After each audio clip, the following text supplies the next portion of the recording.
आङो गिबियाव मिडिया नायगिरिफोरनिसिम आंनि गोसो गोरबोनिफ्राय बयनिसिमबो साबायखर बावहरनाय जाबाय।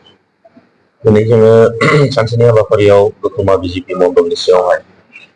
गोबां जायगायाव गैयाब्लाबो जोङो 10थासो जायगायाव दिनै हाबदों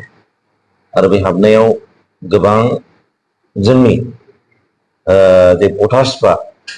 जोंजों लैहोर लैहोर बाहागो लानानै जोंनि हाबाफारियाव दिनै जोंनि गोबांथार बाथ्राफोरखौ बिथांमोनहा दिनै खोनासंफैदों आरो गोबां जोंनि बे मनरन्जन ब्रह्म बिथांखौ मोजां मोननानै दोलोआव बिथांमोना दिनै जगदान जाफैदों। गैयाब्लाबो दिनैनि गेजेराव 300सो बिथांमोनहा जोंनि बे बिजेपि दोलोआव दिनै जगदान जादों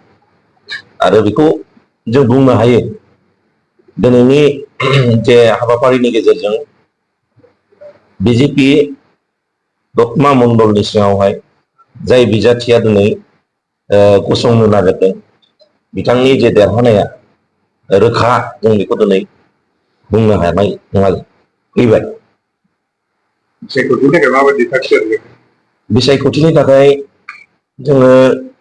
खुनु मोनसे सन्देह गैया, जोंहा बिराद मोनसे साखाफारा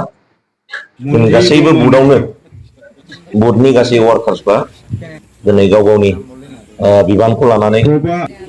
गोहोमैनो दिनै खामानि मावगासिनो दं आरो जेसेबां जोंनि बे मण्डलनि सिङावहाय दैदेनगिरिफोर दं बिथांमोना दिनै रावखौबो नेयालासे खामानि मावगासिनो दं आरो बेखौ दिनै जोङो ओरैबायदि साखाफारा जाबाय, दानि इलेक्सनल' जानांसिगौ बेबायदि मोनसे जोंहा पजिसनाव फैबाय। दा बेखायनो आं रायजो राजाफोरखौ खावलायनो सानदों जाहाथे फैगौ बिसायख'थियाव जोंनि मनरन्जन ब्रह्म बिथांखौ जाहाथे ओनसोलनि सार्थनि थाखाय बा समस्तिनि जौगाखांनायनि थाखाय बिथांखौ जाहाथे मदद खालामो आरो इयुनाव जौगाखांनायनि खामानियाव जाहाथे जोङो बिजेपि दल हिसाबै मोजां मोजां खामानि मावलांनो रायजो राजाफोरनिसिम खावलायनाय थाबाय।